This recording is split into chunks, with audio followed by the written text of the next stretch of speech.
lumalapit, umaawit ng masayang papuri.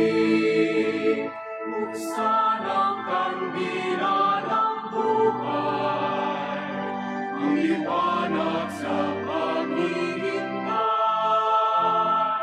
Sa pagdating ni Jesus, nawa'y pagpalain, ito ang aming dalangin. Ang Panginoon ay darating, ang pag-ibig niya ay magdiringgin. Sa harap ng altar, kami lumalapit, umaawit ng masayang papuri.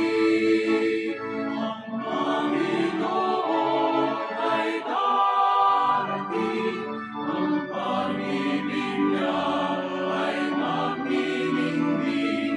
Sa harap ng altar, kami lumalapit, umaawit ng masayang papuri.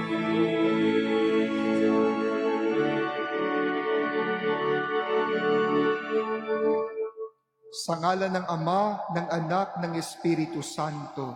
Amen. Ang pagpapala ng Panginoong Hesukristo, ang pag-ibig ng Diyos Ama, at ang pagkikipagkaisa ng Espiritu Santo naway sumainyong lahat. At sumainyo din. Mga kapatid, tayo'y naandito upang ipagdiwang ang pangatlong gabi ng ating paghahanda sa pagdating ng ating Panginoon sa panahon ng Kapaskuhan. Kaya't upang tayo ay maging marapat, linisin natin ang ating mga sarili mula sa ating pagkakasala at humingi tayo ng tawad sa Diyos.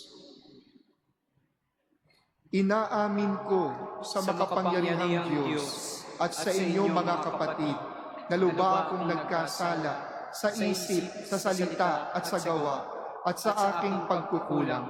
Kaya isinasalmo ko sa mahal na Birheng Maria, sa lahat ng mga anghel at mga banal, at sa inyong mga kapatid na ako'y ipanalangin sa Panginoong ating Diyos. Kaawaan tayo ng makapangyarihang Diyos, patawarin tayo sa ating mga kasalanan at patnubayan tayo sa buhay na walang hanggan. Amen.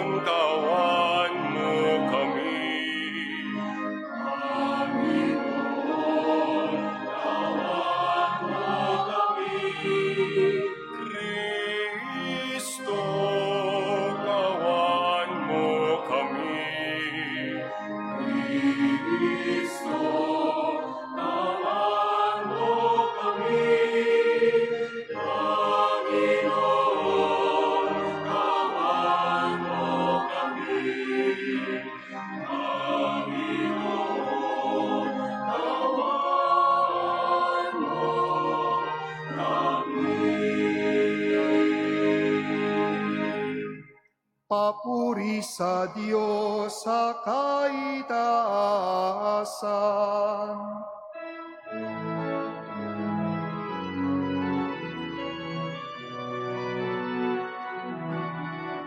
Papuri sa Diyos sa kaitaasan, nasa luma'y kapayapaan sa mga taong pinalulundayan. Pinupuri ka namin, dinarangal ka namin, sinasamba ka namin, ipinagbubunyi ka namin, pinasasalamatan ka namin, nais sa dakila mo aking kapurihan. Panginoon Diyos, Halilang langit, Diyos amang makapangyarihan sa lahat. Panginoon Hesukristo, lugtong na anak,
Manalangin tayo. Ama naming makapangyarihan, kaming naghihirap sa mga lumang pasanin dahil sa pagkakasalang sa aming umalipin, ay palayain mo pakundangan sa bagong pagsilang na dulot ng iyong anak na aming hinihintay, sapagkat siya ang namamagitan kasama ng Espiritu Santo magpa sa walang hanggan. Amen. Magsiupo ang lahat. Pagbasa mula sa aklat ni Propeta Jeremias. Nalalapit na ang araw, sabi ng Panginoon, na pasisibulin ko mula sa lahi ni David ang isang sangang matuwid, isang hari na buong karunungang maghahari. Paiiralin niya sa buong lupain ang batas at katarungan. Magiging matiwasay ang Juda sa panahon ng kanyang pamamahala, at ang Israel ay mapayapang mamumuhay. Ito ang pangalang itatawag sa kanya: ang Panginoon ay matuwid. Sinasabi ng Panginoon, darating nga ang panahon na ang mga tao'y di na manunumpa ng ganito.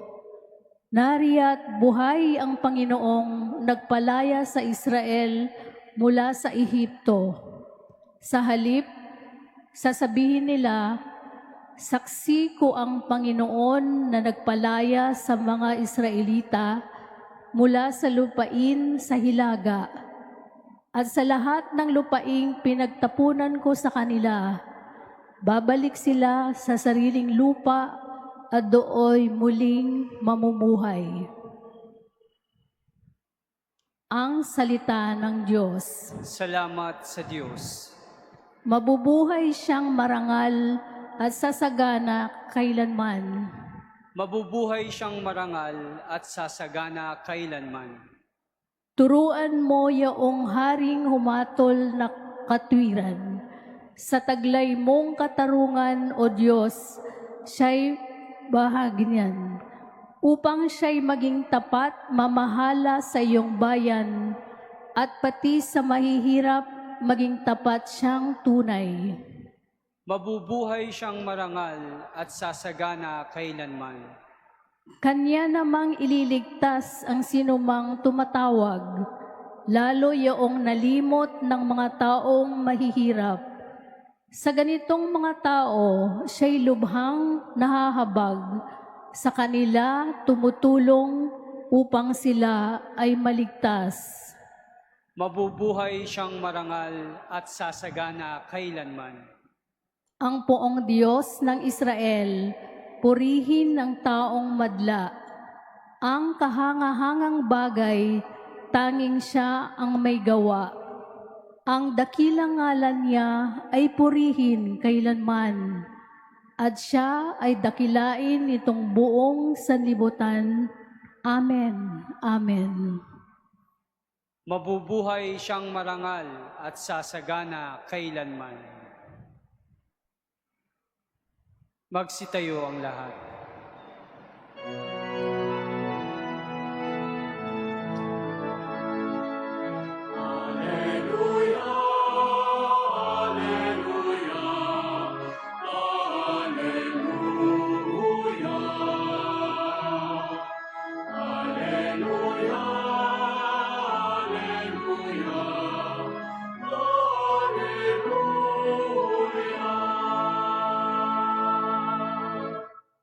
Namumuno ng Israel, nagbigay utos sa amin, halina't kami sagipin.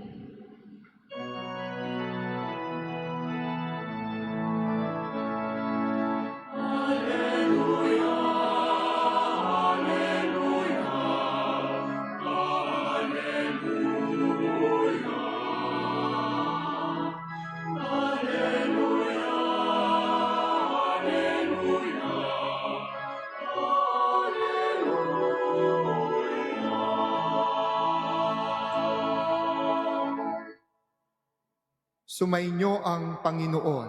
at sumainyo rin. Ang pagpapahayag ng mabuting balita ayon kay San Mateo. Papuri sa iyo, Panginoon.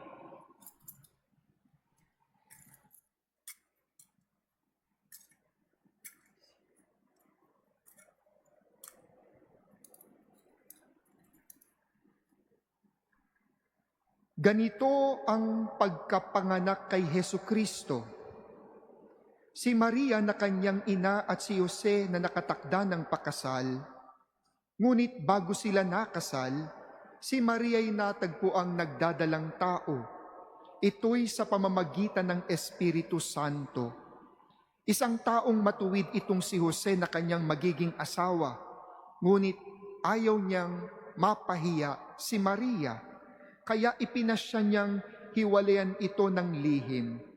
Samantalang iniisip ni Jose ito, napakita sa kanya sa panaginip ang isang anghel ng Panginoon. Sabi nito sa kanya, Jose, anak ni David, huwag kang matakot na tuluyang pakasalan si Maria, sapagkat siya'y naglihi sa pamamagitan ng Espiritu Santo. Manganganak siya ng isang lalaki at ito'y pangangalanan mong Jesus, sapagkat siya ang magliligtas sa kanyang bayan sa kanilang mga kasalanan. Nangyari ang lahat ng ito upang matupad ang sinabi ng Panginoon sa pamamagitan ng propeta, maglilihi ang isang dalaga at manganganak ng isang lalaki, at tatawagin itong Emmanuel, ang kahulugay, kasama natin ang Diyos. Nang magising si Jose, sinunod niya ang utos ng anghel ng Panginoon. Pinakasalan niya si Maria, ngunit hindi ginalaw ni Jose si Maria hanggang sa maipanganak nito ang isang sanggol na lalaki na pinangalanan niyang Jesus. Ang mabuting balita ng Panginoon. Pinupuri ka namin, Panginoong Hesukristo. Magsiupo ang lahat. Magandang gabi po sa inyong lahat. Magandang gabi po, Father. Napakaganda po ng ating ebanghelyo ngayon sapagkat ipinakikita ang dapat nating tularan, si Jose, maging si Maria. Kaya nga't naandi dito tayo, nagdarasal sa ating Panginoon. Ano kaya yung pinagdadasal ninyo?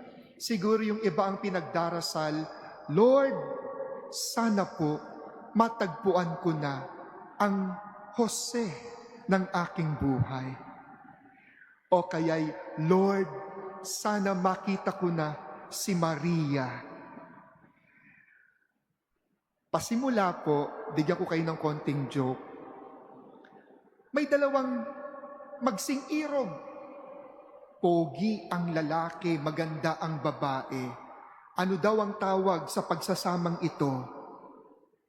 Ang sabi nila, marriage made in heaven, sapagkat pinagtagpo sila ng langit.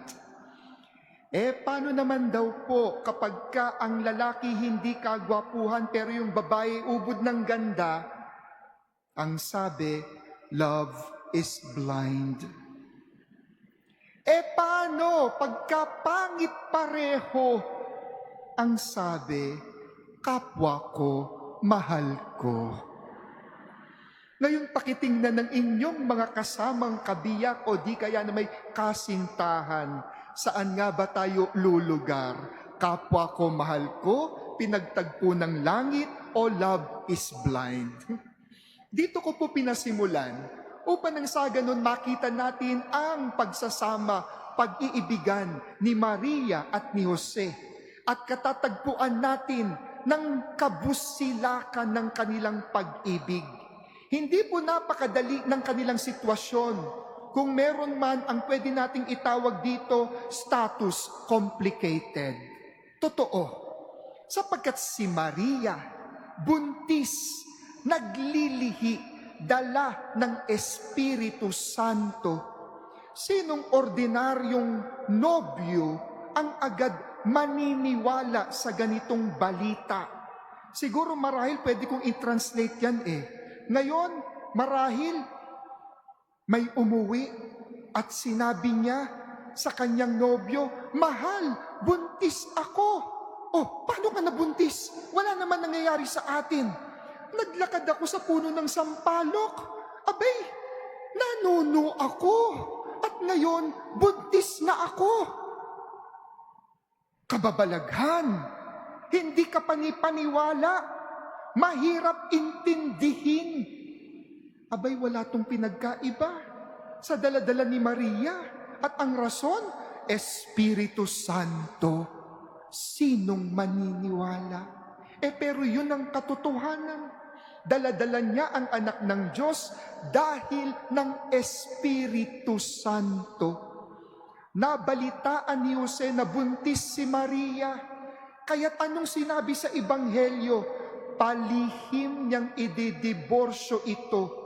Sapagkat sa panahon noon, katanggap-tanggap ang divorce ng mga tao. At ginagawa ito ni Jose, hindi dahil hindi niya mahal si Maria. Labis niyang mahal si Maria, pero hindi pa niya nauunawaan ang sanhi ng pagdadalang tao nito. Kung kaya't siya sa kanyang isip-wari, kung hindi ako ang ibig ni Maria, at mayroon siyang ibang napupusuan dahil sa tindi ng aking pagmamahal sa kanya, pinalalaya ko siya upang ibigin niya ang gusto niya. Wala pa siyang kaalam-alam na ito'y lalang ng Espiritu Santo. Ang alam niya, buntis si Maria. At ang alam niya, hindi ako ang may gawa nito. Kaya't imbis na ilagay si Maria sa sitwasyon na mapapanganib ang kanyang buhay, sapagkat ang magbuntis nang hindi pa ikinakasal, anong tawag dito? Eskandalo, adultery. Anong tawag dito? Hindi maganda. At ang katumbas nito, kamatayan sa pagbabato. And Joseph wanted to spare Mary from that. That is why it was said he is willing to give her divorce so that she will continue to live and she will be with her beloved. Wow! Someone so righteous. Only a person na matuwid ang makakaisip ng ganito. Kaya naman ang tawag natin kay Jose, tunay na matuwid. Tunay na matuwid. Sapagkat ang kanyang palaging iniisip ang kabutihan ng kanyang minamahal. Hindi siya naghangad ng katarungan para sa kanyang sarili. Hindi niya sinabi, gagantihan kita sapagkat sinaktan mo ako. Kung hindi sa huli, pagmamahal pa rin ang nangibabaw sa puso ni Jose. Marami na po akong na-interview mga ikakasal. At ang lagi kong ini-interview at sinasabi ay, paano ninyo nalaman na kayo na nga ang para sa isa't isa? Ang maraming sagot sa akin ay, Father, sapagkat compatible po kami. Maganda yan. Compatible kayo. Tama. Paki-explain nga sa akin, anong ibig sabihin mo ng compatible kayo? At yan na ang kanilang litanya. Compatible kami, Father, sapagkat pareho kami. We have things in common. We have common likes and dislikes. We shared it, Father. We are like-minded. We have the same wavelength. We have the same trip. The same sound na gusto. Pareho rin po kami ng bakasyon na gusto. Pareho rin po kami ng mga hobbies. We're so talaga namang masasabing ang chemistry 100%. Napapakamot ako. At tinatanong ko, abay talaga bang naiintindihan ng dalawang ito kung anong ibig sabihin nila ng compatible? Alam niyo po ba ang ibig sabihin ng compatible? Ang compatible po ay hango po sa dalawang salitang Latin. At ang mga salitang iyon ay cum at patir. Cum patir, compatible, cum, together, patir, to suffer. Ibig sabihin, to suffer together. Ang tunay na compatible ay siyang may kakayanan, akayan ang bawat isa to suffer together. And a lot of times, we have our limited understanding of what compatibility is. And for us, everything is about being happy, being joyful, the togetherness, the celebration, the jubilant life. But no, there's more to compatibility than the mere joys and happiness and laughters and shared likes, common-mindedness, but our ability to suffer together. And this is Joseph and Mary, because Joseph is willing to accompany Mary in what she is undergoing. She did not leave her behind to suffer, but that if she will suffer, I will suffer with you. We will suffer together and truly compatible with each other. Kaya yan, kausapin mo yung boyfriend mo, yung girlfriend mo mamaya at sabihin mo, mahal, mali ang pagkakaunawa natin ng compatible. Talaga bang compatible tayo? Handa ka bang damayan ako sa pagdurusa at paghihirap ko? Diyan mo rin makikita kung compatible ang mga friends mo. Sapagkat may mga kaibigan, happy-happy lang ang gusto. Ayaw ng dusa, ayaw ng seryosohan, ayaw ng problema. Pero sino ang tunay na kaibigan? Siyang karamay mo sa hirap at ginhawa, sa sakit at kagalingan, sa dusa at karangyaan. Kaya nga't yan ang pangako ng nag-iisang irog, nag-iisang dibdib. Nangangako that they will be together, to suffer together, to celebrate together in good times, in bad times. Saint Joseph, a righteous and chaste man, suffered together with Mary. And look what happened. The angel did not let them wander in their thoughts. Baka may iba ng gusto, kung hindi nagsalita sa panaginip upang ipaalam kay Jose na tunay, lalang ito ng Espiritu Santo. Nanaginip lang. Pero pagkagising, kumbinsido sa mensaheng natanggap niya sa kanyang panaginip. How is it possible? You know how? Because Joseph is familiar with the voice of God. And he knew it came from God. For he is familiar with the voice of God. How come? Because he is a prayerful person. He devotes most of his time in prayer. He talks to God and he listens to God. Kaya nga sa marami sa atin na nagsasabi, hindi ko naman naririnig ang Diyos. Hindi naman ako kinakausap ng Diyos. Mali ka. Ikaw ang hindi kumakausap sa Diyos, kaya't hindi ka familiar sa boses ng Diyos. Gusto mong marinig ang boses ng Diyos, magdasal ka, hindi minsan, kundi palagi.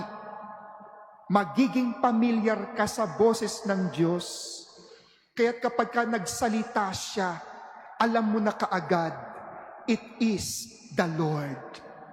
Joseph is familiar with the voice of God. That is why a dream is not an ordinary dream. It was a vision, a message from God. And he acted on it with faith, with trust, because it is clear to him, it is the Lord. At panghuli, si Jose, most chaste spouse. At ano nga ba ang pagiging chaste?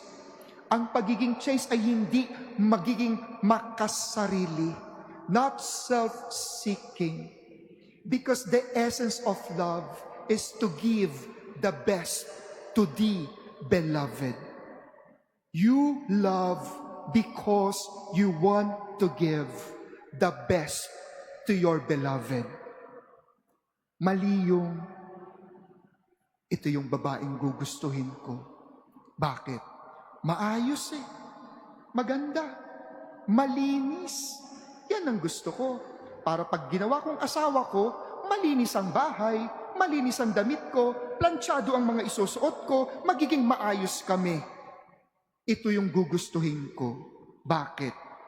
Secured, graduate, may trabaho, mayaman. Pag yan ang napangasawa ko, para akong nakasandal sa pader, siya shopping ako araw-araw. Naririnig ba natin ang ating mga sarili? Bakit ba tayo pumipili ng kabiyak? Gagawin nating katulong? Gagawin nating ATM? Kung anong makukuha at mapapakinabangan natin sa kanila? Hindi yan pagmamahal. Sapagkat ang tunay na pagmamahal, walang ibang inisip kundi ibigay, magbigay. Ibigay ang nararapat, ang pinakamabuti, ang pinakatama, at ang pinakamaganda. Tingnan ninyo ang Diyos kung paano magmahal. Ibinigay ang lahat, pati kanyang anak. Ano bang mapapala ng Diyos sa atin? Wala. Wala tayong maibibigay na hindi sa Diyos na. Wala tayong maidaragdag sa Diyos, sapagkat ang Diyos ay sapat. Wala siyang pangangailangan. Pero minahal tayo, at sa kanyang pagmamahal, walang ibang ginawa kundi magbigay. That's love. When you're thinking not of yourself, but how you will complete and give the best to your loved one. And this is Joseph's love for Mary.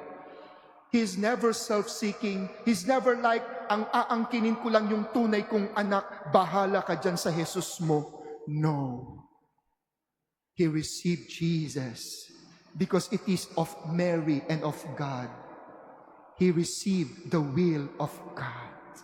And all his life, it was never self-seeking, but he devoted his life to protect, to provide, and to love Mary and Joseph.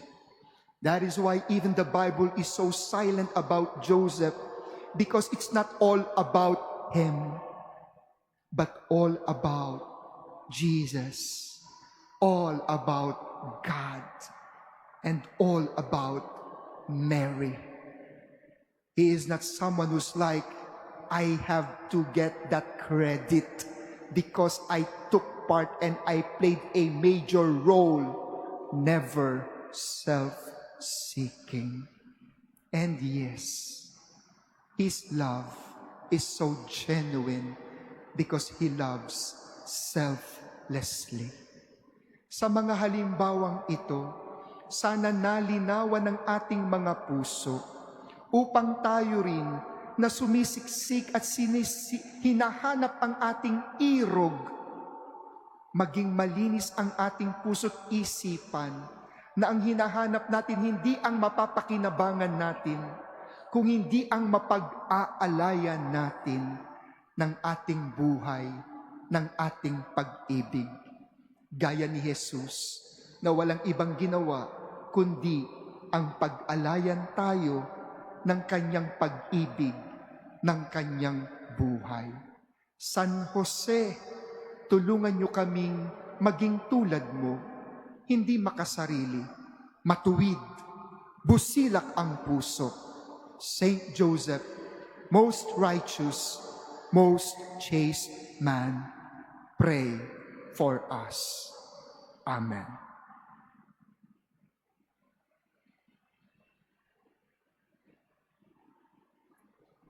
Magsitayo po ang lahat.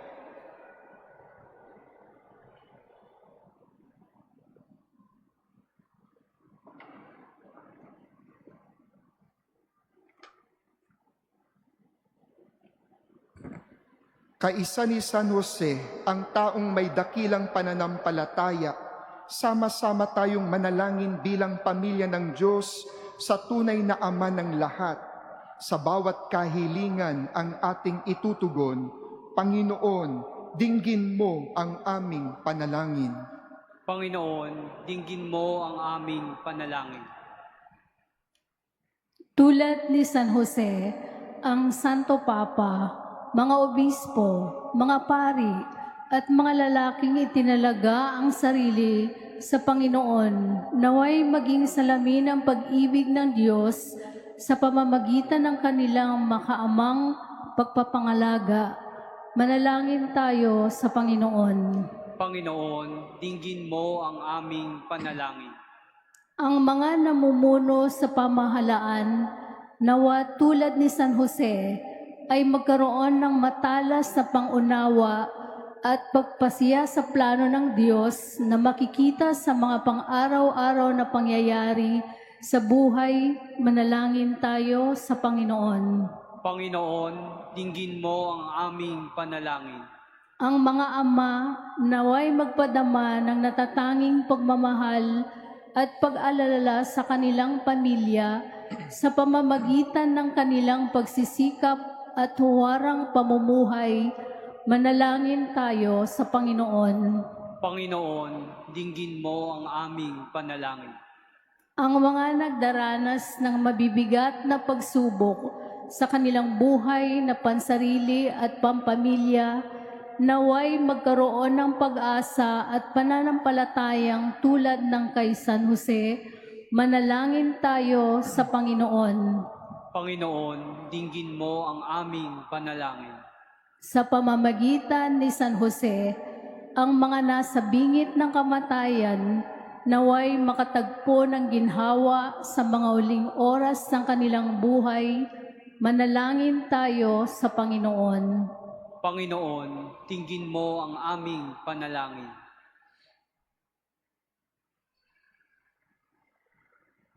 Panginoon, tulungan mo kaming mabuklod bilang isang pamilya sa ilalim ng iyong pagkaama. Hinihiling namin ito sa pamamagitan ni Kristong aming Panginoon. Amen. Magsiupo ang lahat.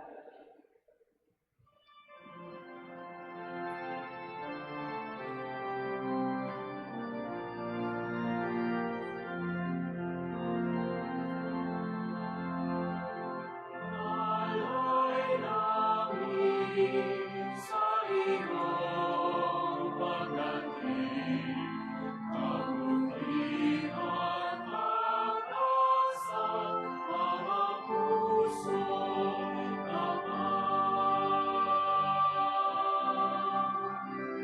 Sa buong ay iyong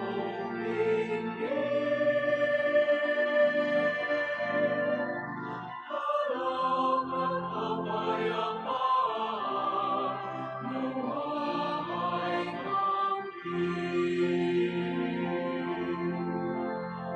Itong alak at tinapay, mga bumangalay,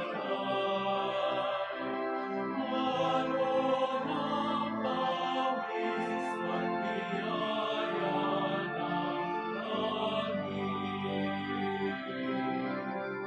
Sa aming pag-ibig sa bawat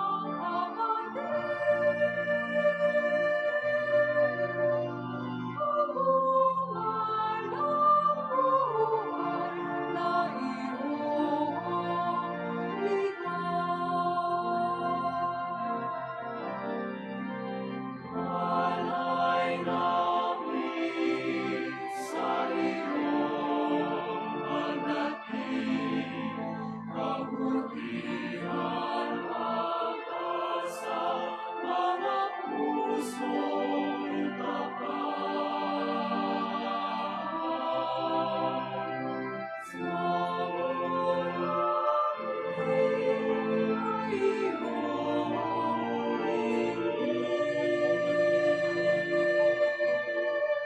Magsitayo po ang lahat. kapayapaan,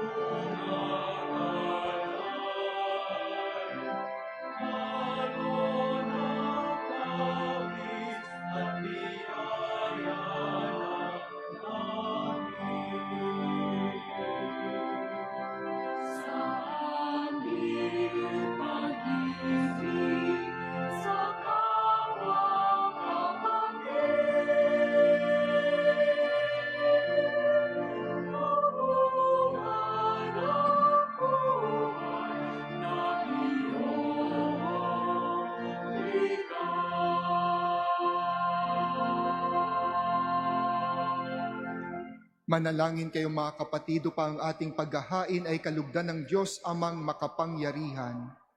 Tanggapin nawa ng Panginoon itong paghahain sa iyong mga kamay, sa kapurihan niya at karangalan sa ating kapakinabangan at sa buong sambayanan niyang banal. Ama naming lumikha, ang pagdiriwang namin nitong paghahain sa iyo ay magpagindapat nawang kami pangibabawan ng ngalan mo upang kami maging marapat makasalo sa buhay na walang maliw ng anak mong naging abang tao upang kami pagalingin, sapagkat siya ang namamagitan kasama ng Espiritu Santo magpa sa walang hanggan. Amen. Sumainyo ang Panginoon, At sumainyo rin, itaas sa Diyos ang inyong puso at diwa. itinaas na namin sa Panginoon. Pasalamatan natin ang Panginoong ating Diyos. Marapat na siya ay pasalamatan. Ama naming makapangyarihan, tunay ngang marapat na ikaw ay aming pasalamatan sa pamamagitan ni Hesu Kristo na aming Panginoon. Siya'y isinugo mo upang matupad ang iyong magandang balak para sa lahat. Hindi niya ikinahiyang mamuhay ng mahirap upang mapakisamahan niya kaming matapat. Siya'y naging hindi na iba sa amin upang maitampok niya kami sa iyong piling. Sa kanyang lantarang muling pagdating, ang pakikisama niya'y puspusang magniningning at ang pangako niyang kapanapanabik ay inaasahan naming lubos na makakamit. Kaya kaisa ng mga anghel na nagsisiawit ng papuri sa iyo nang walang humpay sa kalangitan, kami nagbubunyi sa iyong kadakilaan.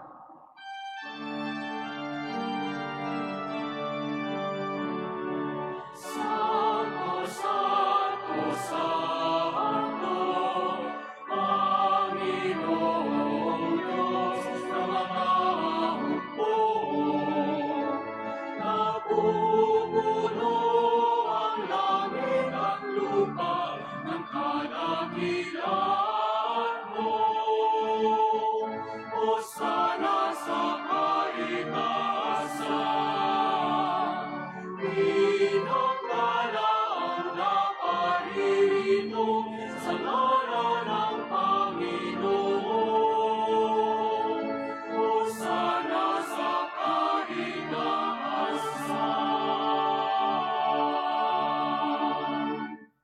Magsiluhod po ang lahat. Ama naming banal, ikaw ang bukal ng tanang kabanalan, kaya't sa pamamagitan ng iyong Espiritu gawin mong banal ang mga kaloob na ito, upang para sa amin maging katawan at dugo ng aming Panginoong Hesu Kristo. Bago niya pinagtiis ang kusang loob na maging handog, hinawakan niya ang tinapay, pinasalamatan kanya, pinagati-hati niya iyon, iniabot sa kanyang mga alagad at sinabi, "Tanggapin ninyong lahat ito at kanin, ito ang aking katawan na ihahandog para sa inyo."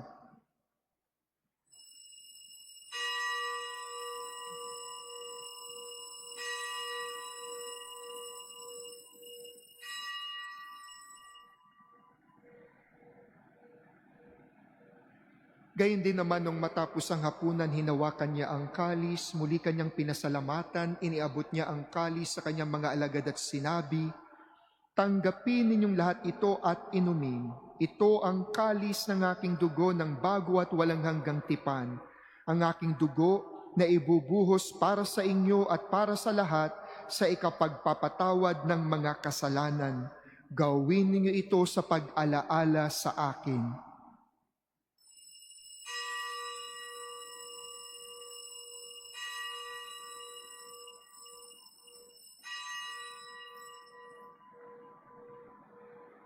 Magsitayo ang lahat. Ipagbunyi natin ang misteryo ng pananampalataya.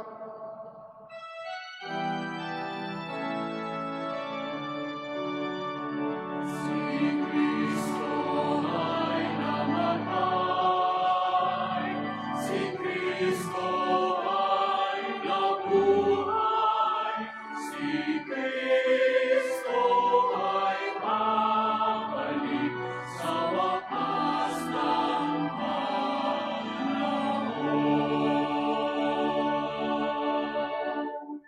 Ama, ginagawa namin ngayon ng pag-aalay sa pagkamatay at muling pagkabuhay ng iyong anak, kaya't inaalay namin sa iyo ang tinapay na nagbibigay buhay at ang kalis na nagkakaloob ng kaligtasan. Kami nagpapasalamat dahil kami iyong minarapat na tumayo sa harap mo para maglingkod sa iyo. Isinasamo namin kaming magsasalo-salo sa katawan at dugo ni Kristo ay mabuklod sa pagkakaisa sa pamamagitan ng Espiritu Santo. Ama, lingapin mo ang iyong simbahang laganap sa buong daigdig. Puspusin mo kami sa pag-ibig, kaisa ni Leon na aming Papa at ni Jose na aming Obispo at ng Tanang Kaparian. Alalahanin mo rin ang mga kapatid naming nahimlay nang may pag-asang sila'y muling mabubuhay, gayon din ang lahat ng mga pumanaw. Kaawaan mo sila at patuloyin sa iyong kaliwanagan. Kaawaan mo at pagindapatin kaming lahat na makasalo sa iyong buhay na walang wakas.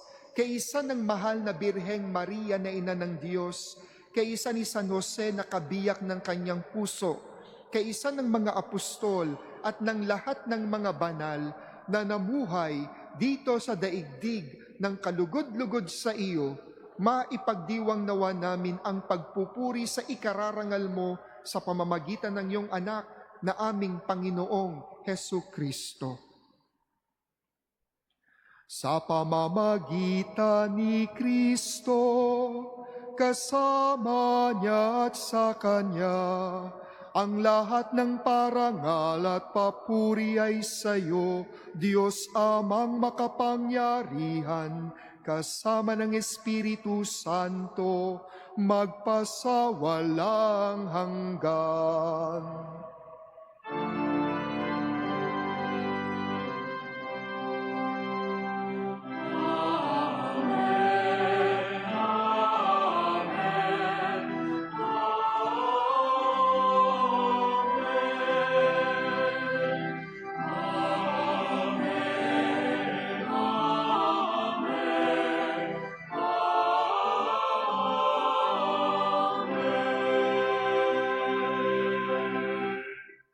Bilang bayang sinisinta ng Diyos, halina tumawag tayo sa ating Ama sa turo ng ating kapatid na si Jesus.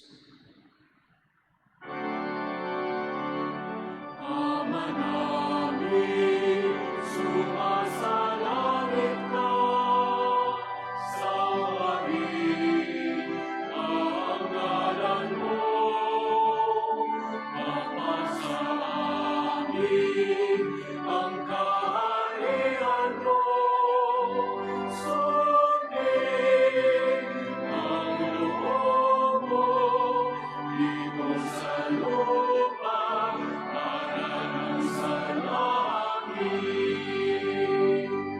Bigyan mo kami ngayon ng aming kakanin sa araw-araw.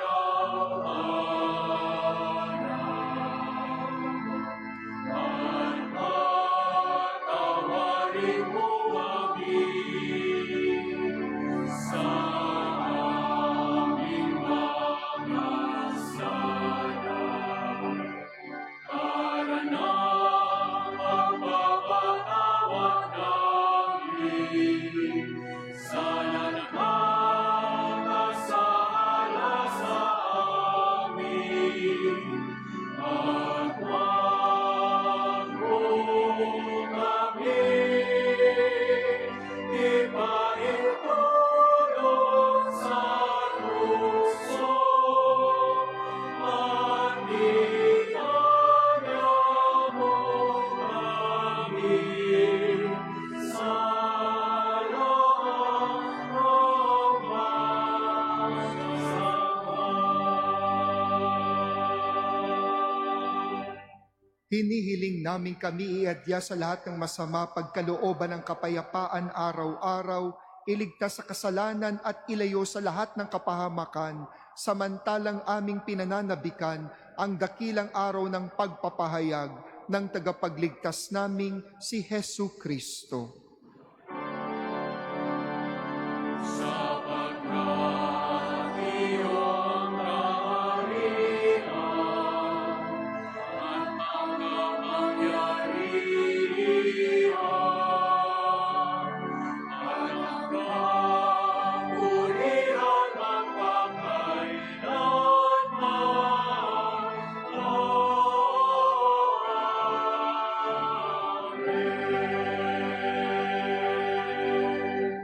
Panginoong Hesu Kristo, sinabi mo sa iyong mga apostol, kapayapaan ang iniiwan ko sa inyo, ang aking kapayapaan ang ibinibigay ko sa inyo. Tunghayan mo ang aming pananampalataya at huwag ang aming mga pagkakasala.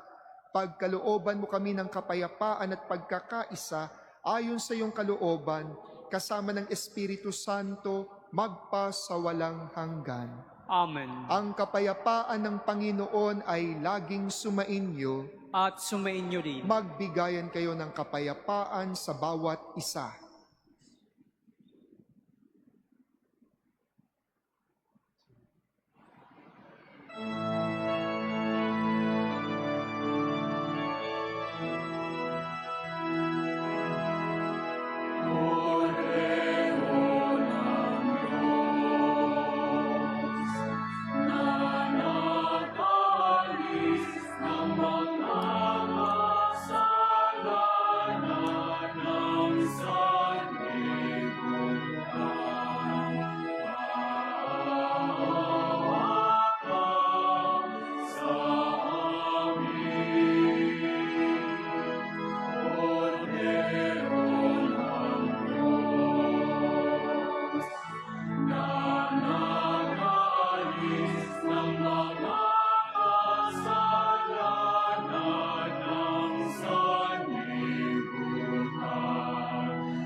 Magsiluhod po ang lahat.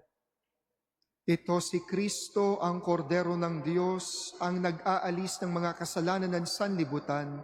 Mapapalad tayong inaanyayahan upang makabahagi sa kanyang piging. Panginoon, hindi ako karapat-dapat na magpatuloy sa iyo, ngunit sa isang salita mo lamang ay gagaling na ako.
ibig mo ang bayan, ikaw ang pag-asa ng buhay ng mga mahihirap.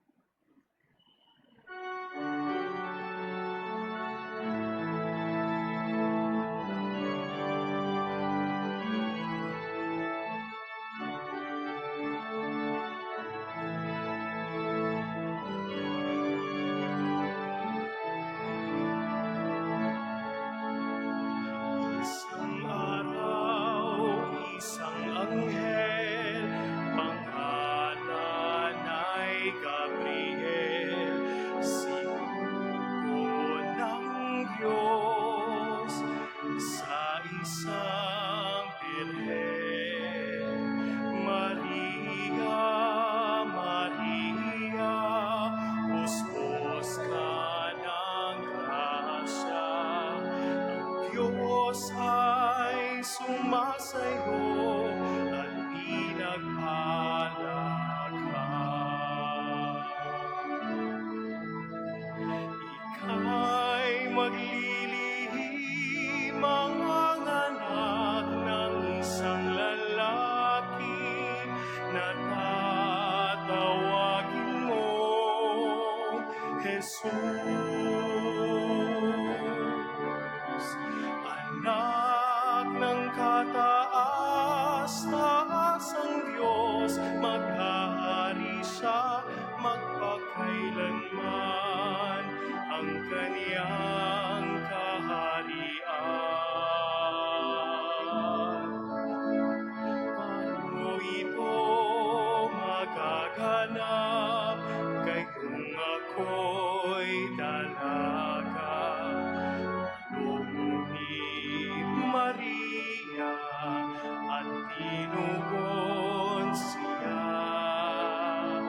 Ang banal na Espiritu ay bababa sa iyo at lulukuban ka ng kataas-taasan. Ika'y maglilihim mga anak ng isang lalaki na tatawagin mo Jesus. Anak ng kataas-taasang Diyos, maghahari siya magpakailanman ang kaniyang kaharian.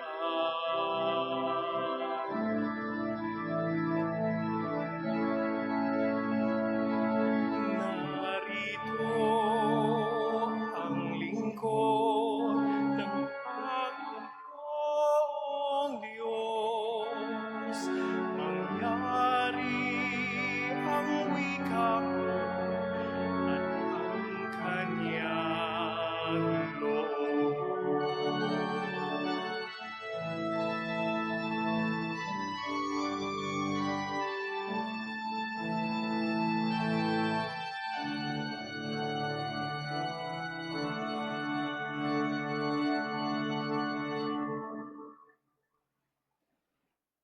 Magsitayo ang lahat. Manalangin tayo. Ama naming mapagmahal, pinapakinabang mo kami sa dakilang pag-ibig mo na aming ipinagdiwang sa banal mong tahanang ito. Mapaghandaan nawa namin sa paraang marangal ang darating na dakilang kapistahan ng aming katubusan sa pamamagitan ni Hesu Kristo, kasama ng Espiritu Santo, magpa sa walang hanggan. Amen. Oratio Imperata para sa katapatan, katotohanan at katarungan. Amang makapangyarihan sa lahat, ikaw ang gumabay sa iyong bayan mula sa pagkaalipin bilang haliging ulap sa araw at haliging apoy sa gabi. Sa panahong ito ng panlilinlang at katiwalian na bumabalot sa aming bayan, ipamalas mo sa amin ang iyong liwanag na nagtataboy sa lahat ng dilim. Inaamin namin kami rin ay madalas lumalakad sa kadiliman. Sa aming pananahimik, pagkikibit-balikat at kawalang pakialam. Hinayaan naming lumaganap ang kasinungalingan at umusbong ang katiwalian. Patawarin mo kami, Panginoon, at linisin mo ang aming mga puso sa kasalanang bumubulag at sumisira. Kasalanang umaagaw ng pagkain sa mahihirap at ng pag-asa sa buong bayan. Ipagkaloob mo sa amin ang mga pinunong kawangis ng puso ng iyong anak, mga pastol na handang maglingkod, hindi mga lobong sumisila. Sa kapangyarihan ng iyong banal na Espiritu, bigyan mo kami ng lakas ng loob na itakwil ang kasinungalingan, ibunyag ang pandaraya, igiit ang katarungan at ipagtanggol ang katotohanan sa lahat ng aming gawain, pampubliko man o pansarili, upang ang katapatan ay dumaloy sa aming lupain tulad ng ilog at ang katuwiran ay rumagasa na parang malakas na agos. O Diyos ng katarungan at habag, gawin mong ubasan ng kabutihan ng aming bayan, hindi lason ng kasakiman, manipulasyon at pagkamakasarili, kundi pagyamanin ng katapatan, malasakit at pag-ibig. Hinihiling namin ito sa pamamagitan ni Kristo ng aming Panginoon. Amen. Maria Salamin ng Katuwiran, Ipanalangin mo kami. San Miguel Arcangel, Ipanalangin mo kami. San Lorenzo Ruiz at San Pedro Calungsod, Ipanalangin niyo kami. sumainyo ang Panginoon. At sumayin niyo rin. Pagpalain kayo ng makapangyarihang Diyos, Ama, Anak at Espiritu Santo. Amen. Tapos ng ating misa, humayo kayo mamuhay ng matuwid. Salamat sa Diyos.